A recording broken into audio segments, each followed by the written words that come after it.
It's important to understand what constitutes a balanced diet and how to make healthy food choices to avoid weight gain and prevent health complications. Joining us to discuss this is weekly contributor Charles Muhammad. How are you doing today, Brother Charles? Fine, ma'am. Thanks for having me. Wonderful, of course. Thank you for joining the show today. So, my first question for you is food deserts and rising prices makes it difficult to get good nutrition. Would you not agree? Well, yes and no. That's a loaded question in the sense that there are food deserts, but we're in a plant based movement now. So, access to better and healthy foods are right at your fingertips. Even if you're destitute or in poverty, you can get access to better foods. You can find food co-ops. You can, go apple picking. You could, visit Whole Foods, any place where better vegetables are available. But the problem here is that we have a poor understanding of what is a good and balanced diet. Now, this image here is from a cartoon called The Brave Little Tailor, in which we as children get to think that when a person eats something, just like Mickey Mouse is being eaten here, he's in the stomach and he's about to be dissolved into a liquid. But human biology is way, way more complicated than that. So when we understand what happens in the stomach, we would take better time to make better food choices and understand that there is a complex process that must occur. So it is better for us to try harder to get to better food so that this process can be played out. There is a compound that is called ATP. This is made from our body working hard with the food that it gives us to make energy for the body. Nutrients are, proteins are readily available in most foods. But to try to get energy from those foods so we could function properly, that is an extraneous process, as you've seen on the screen. It's not simple. So we have to make a better effort to get to better foods beyond these food deserts. Yes, sir. I absolutely agree with that. But how do we know when enough is enough? Well, when eating a diet, you certainly want to fill up. And that is a good question. When you know you have eaten enough, and that comes from what the Elijah Muhammad says in book number one, page 27.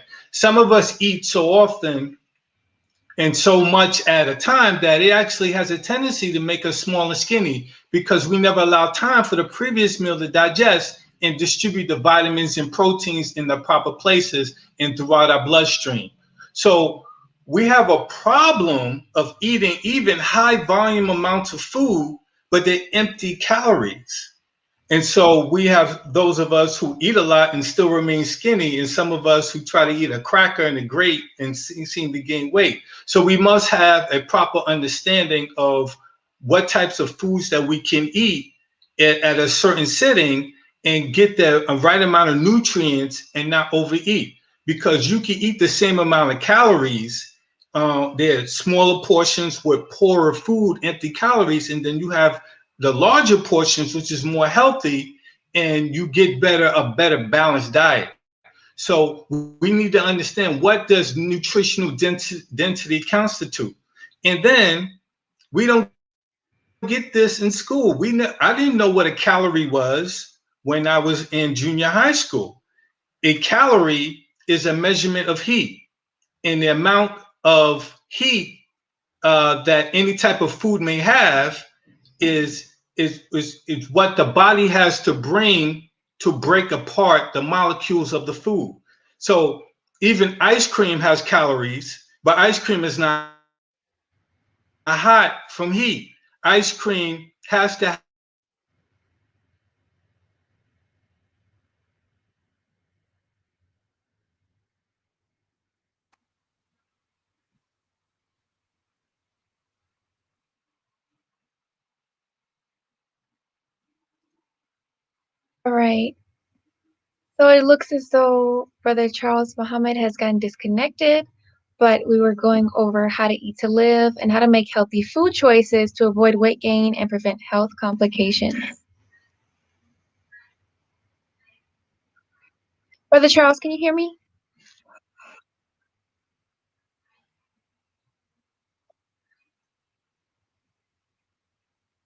All right.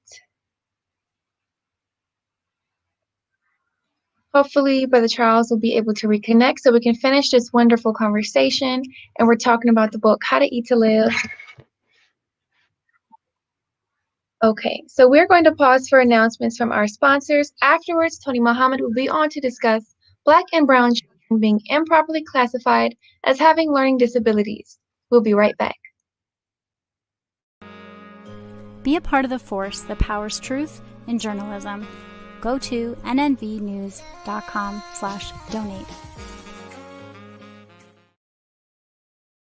Worldwide, 24 hours a day, 7 days a week. Download the Final Call Radio app and take us everywhere. On your phone, on your computer, on your tablet, on Instagram, Facebook, and Twitter. You can also log on to finalcall.com and click the Listen Live button or finalcallradio.com. Final Call Radio, the official voice of the Honorable Minister Louis Farrakhan and the Nation of Islam. Please share your thoughts with us in the comment section below. Follow us on social media at NNV News, and please subscribe to our YouTube channel at National Network View. I am Anissa Muhammad with NNVnews.com.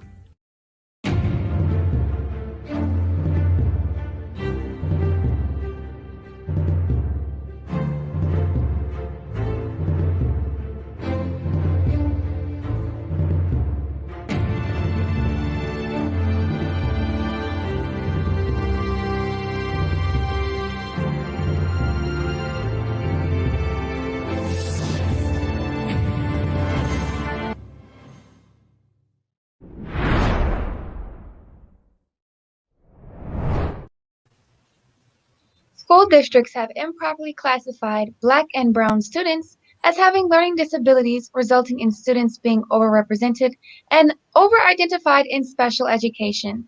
20% of all K-12 students in New York City have been identified as having an IEP. There's a 2-to-1 ratio of boys to girls who are identified. Along racial lines, 31% of all Black students in New York City have an IEP. So that already indicates a sense of disproportionality if 31% of the Black students are being identified out of a pool of only 20% of total students. If boys are a 2-to-1 ratio, then you see that Black boys in particular are way more identified as needing special education services than any other group of students in New York City. The outcomes for Black male students who are in special ed are pretty grim. They're more likely to be subject for disciplinary referrals, experience chronic absenteeism, and they're also more likely to drop out of school, and then in turn also more likely to be involved with juvenile justice and adult correctional systems. Joining us to discuss this is NNV contributor Tony Muhammad.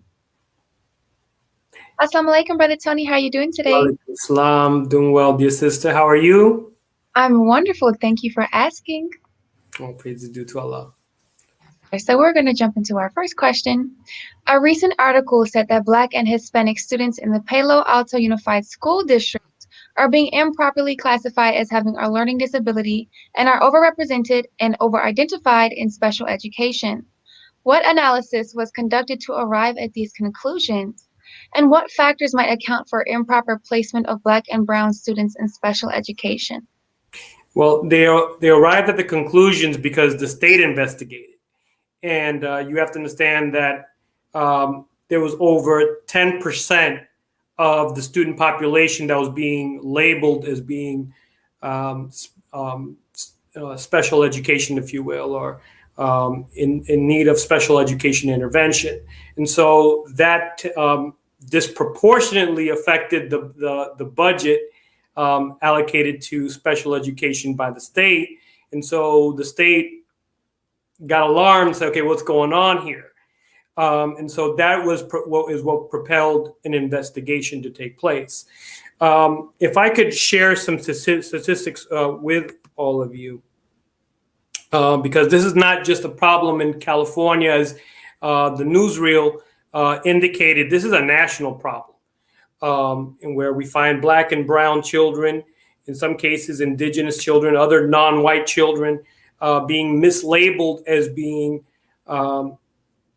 in need of special education.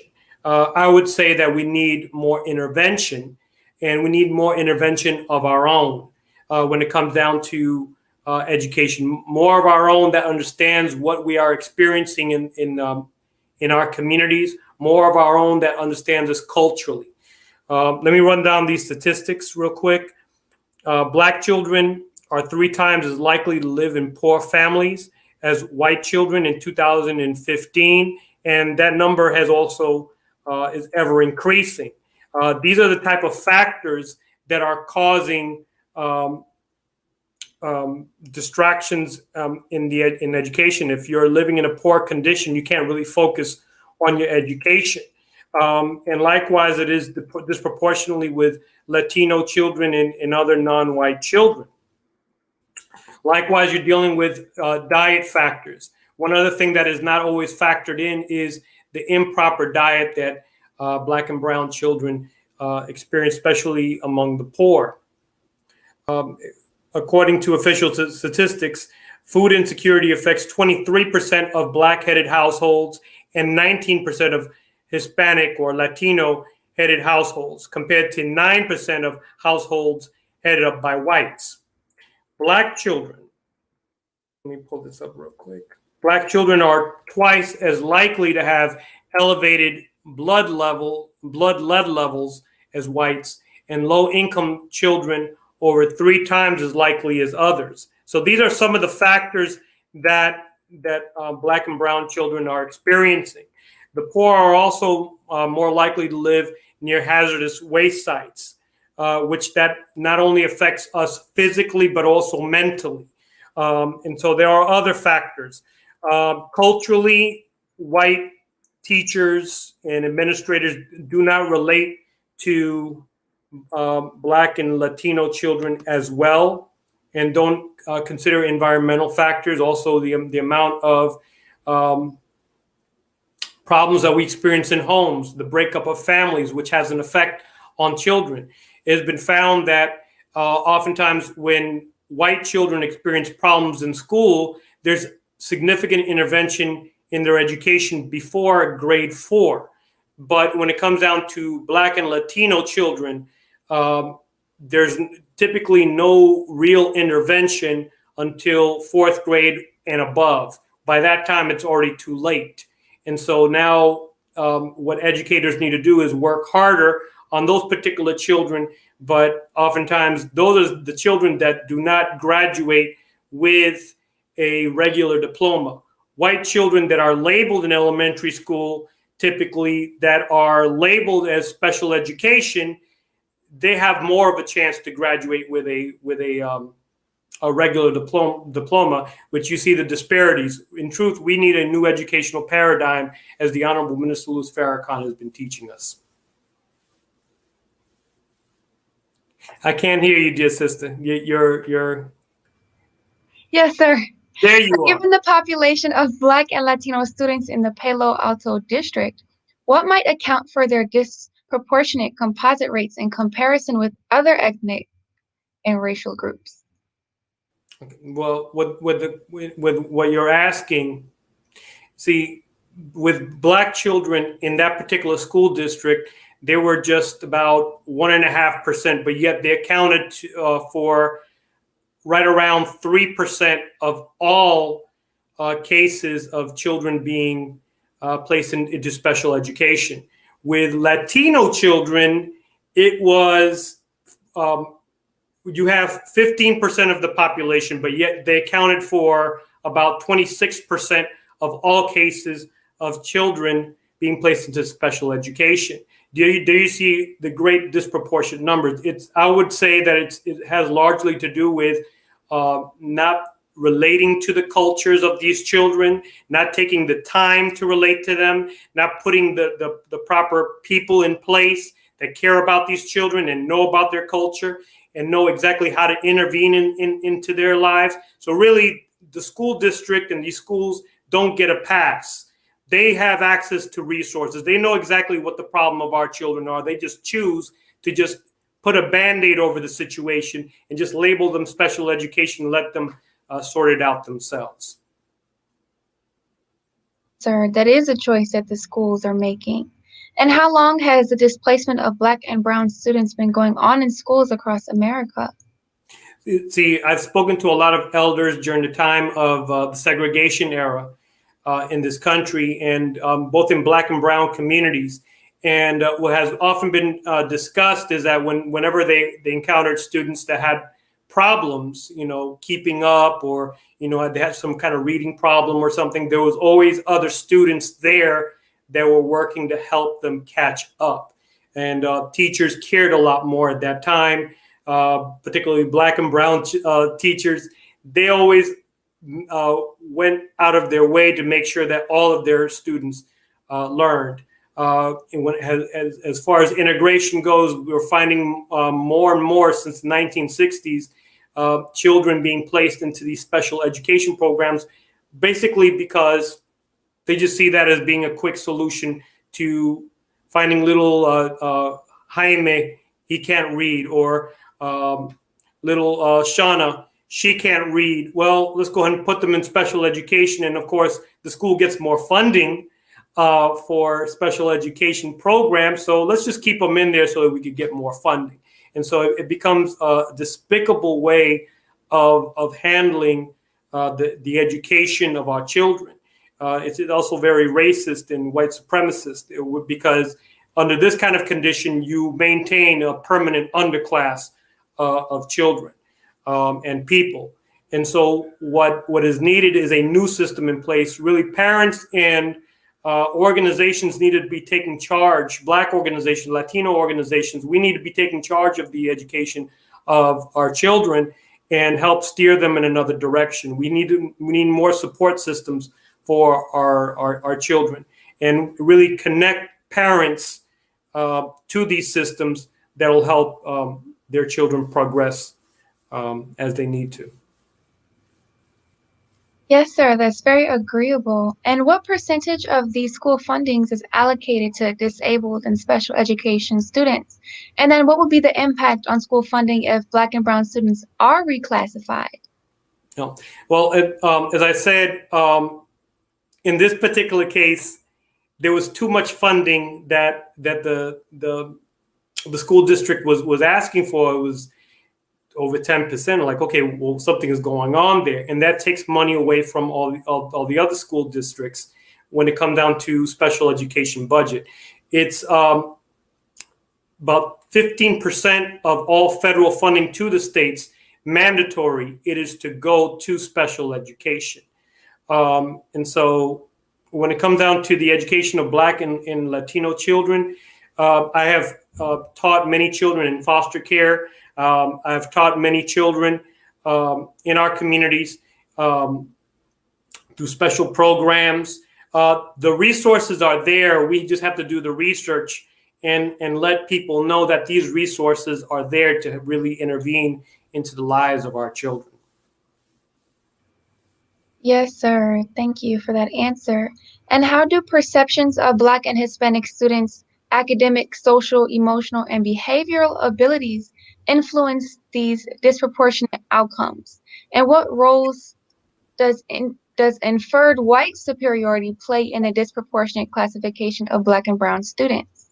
It plays a complete part, because white supremacy is not over. These type of attitudes, and oftentimes it could even be in a subtle way, like, oh, well, I don't know what to do with this, so let's just put them over here without any true intervention in the lives of children. I've sat into meetings in my 20 years plus of education. Now, what is oftentimes a quick solution is not just recommending, but telling parents straight out, oh, well, what we need to do is have them sit with psychologists, and they should see a doctor to start receiving some type of medication, because the child doesn't seem to stay focused in school. See, we're not looking at all the factors that these children are experiencing in their lives.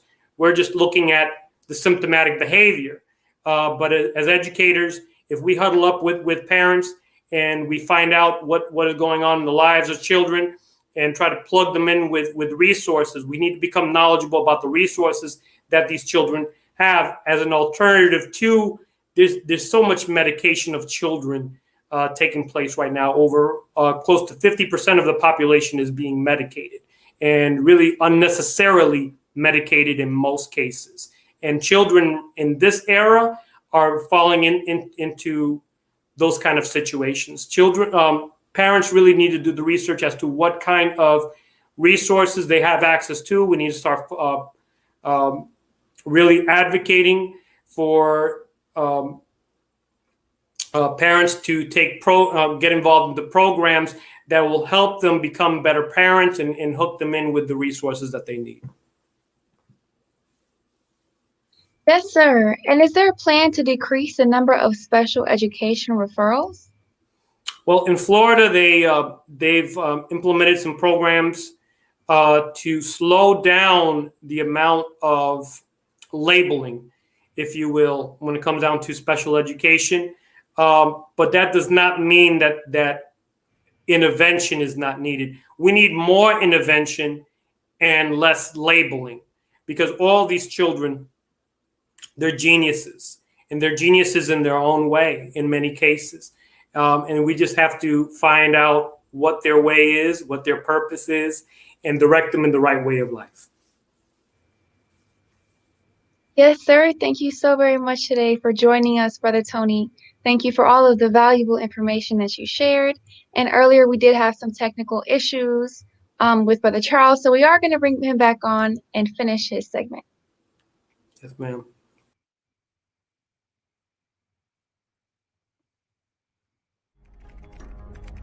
Be a part of the force that powers truth in journalism. Your support helps to combat false media. Cash App NNV News. Asiatic Minds, online education, helping our children to discover their God-given skills, gifts, talents, and passion that will allow them to see their greatness as well as the greatness of our people. And upon discovering that greatness, infusing them with the desire to use it for the betterment of themselves, their families, our people, and the world.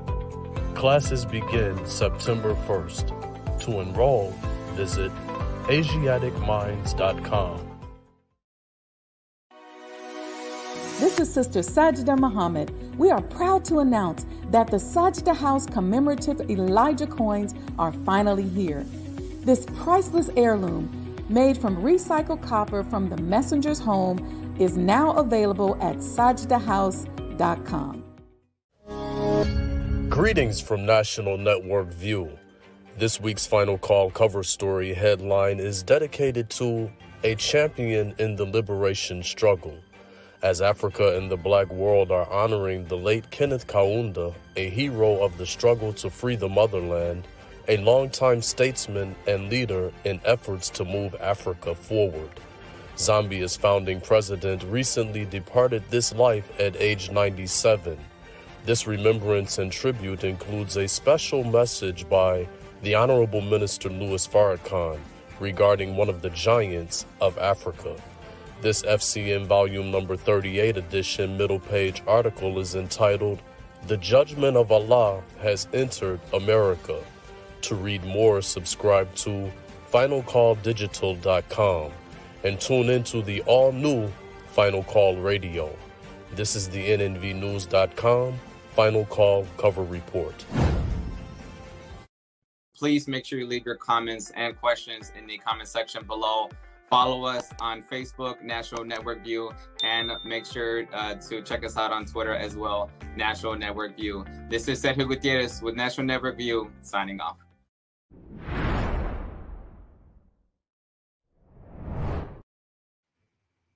And we are back with Brother Charles Muhammad to discuss a balanced diet and how to make healthy food choices.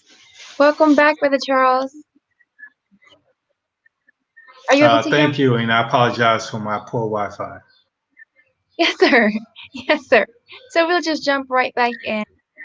What foods hit the recommended daily averages as a 1 meal regimen? Well, we should follow the guidance of the Most Honorable Elijah Muhammad. He spells it out in Book 1, page 27, where he says milk and bread, wheat bread, alone will keep us alive indefinitely, and it's the best and most easily digested foods. You can't get much better than that. We went into depth last week about wheat bread and whole pure milk and how it's nutritionally dense for us to hit all of the nutritional markers that are necessary. But in this society, we are being led to believe that low calorie foods, which are basically plant foods, can sustain us nutritionally and meet caloric intake markers. Now, for the women, you can average about 2,400 calories. And for the man, they want you to hit 3,000 calories. Well, try to do the math. If broccoli is 33 calories per 100 grams, you may have to eat 7 to 8 bushels of broccoli to try to hit those caloric markers. You get a lot of nutrients in it, but you will not be able to sustain a lot of your body weight with the protein and produce energy for the calories that are needed. And so when we try to look at highly nutritional, nutrient-dense foods, we are led to believe, once again, that plant foods will hit the mark for us. Like in this study that was done, they promote kale as a highly nutrient-dense food, but kale has really just 2 nutrients in it. That's vitamin K and iron. That's not nutrient-dense. Now, number 1 on the list is salmon, because salmon is a fatty fish.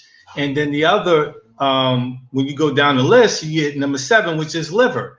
Now, liver is very nutritionally dense. You know, it's and we're talking about cow liver, not human liver. So it produces its own nutrients and vitamins and steroids. So naturally, gravitate to for their nutritional needs. Yes, sir. Thank you. And can you give us an example of how to balance these issues out?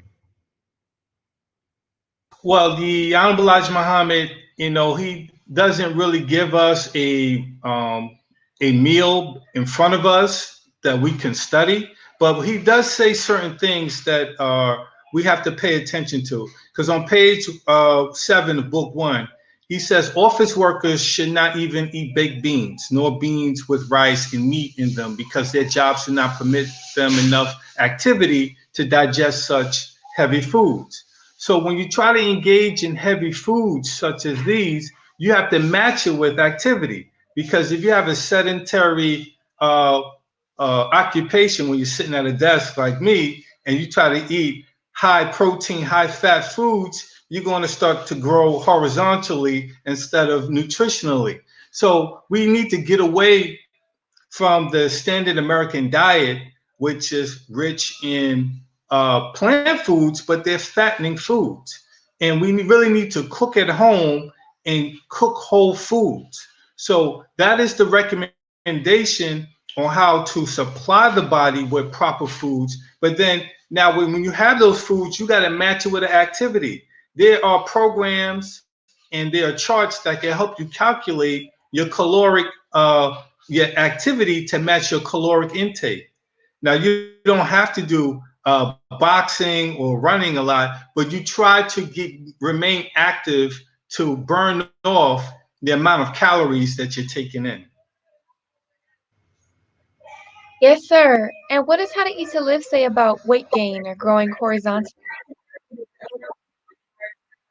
Well, yes, ma'am. Like I said before, the Honorable Elijah Muhammad has a unique way of giving us an image of what he's dealing with, and we have to parse his words along with his top student, the Honorable Mr. Farrakhan.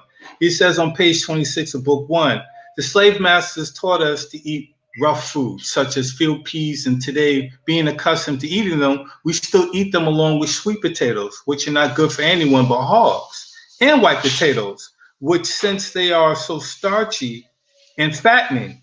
So these are vegetables, once again, the white potato and the sweet potato and field peas. And that would include the other beans he discussed in How They to Live. Then when you eat a whole assortment of them to try to get a lot of protein, they have nutrients in them. Excess becomes fattening and the body converts it into fat. And then you will begin to gain weight.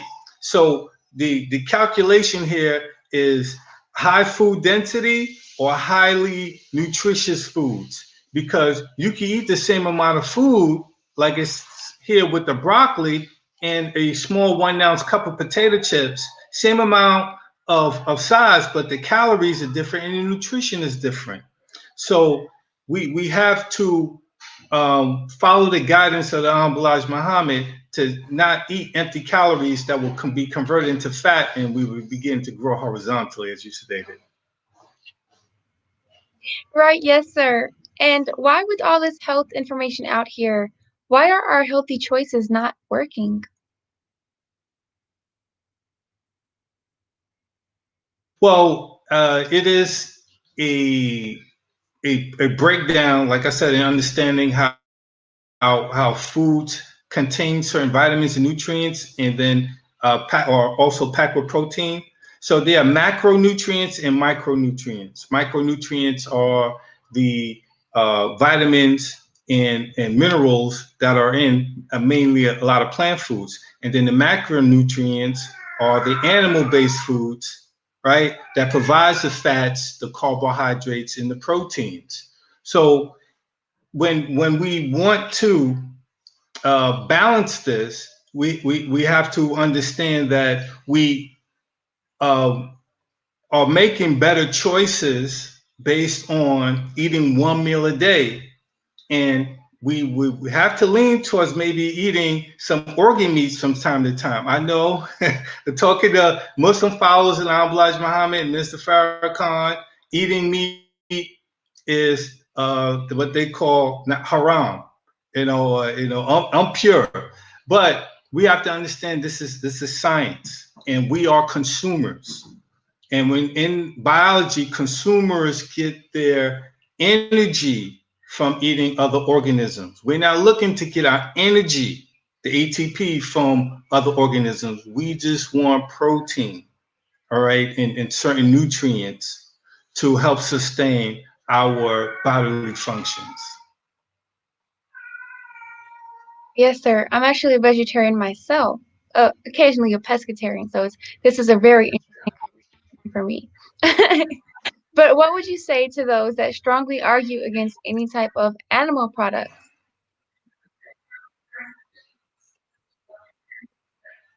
Well, yes, you cannot argue with history. Now, the Elijah Muhammad does say, do not be a meat consumer. And what we just went over, a consumer eats other animals for energy. So we're not looking to gain our energy from animal products. But there's a doctor, he's no longer alive, named Dr. Weston A. Price. He was a dentist, ironically. And he traveled the whole entire world and studied what other people, other cultures ate, and particularly their traditional diets. And he wrote a book called Nutrition and Physical Degeneration. And he studied their teeth and their facial structure. And he said that when they ate a certain diet, they were very healthy. But when they got to eating more refined foods and Western foods, they had bad dental health, and their faces began to narrow out, and said their jawlines were very narrow. Now, here you see in these slides, you have the traditional diet where their faces are round and shiny and their teeth are straight.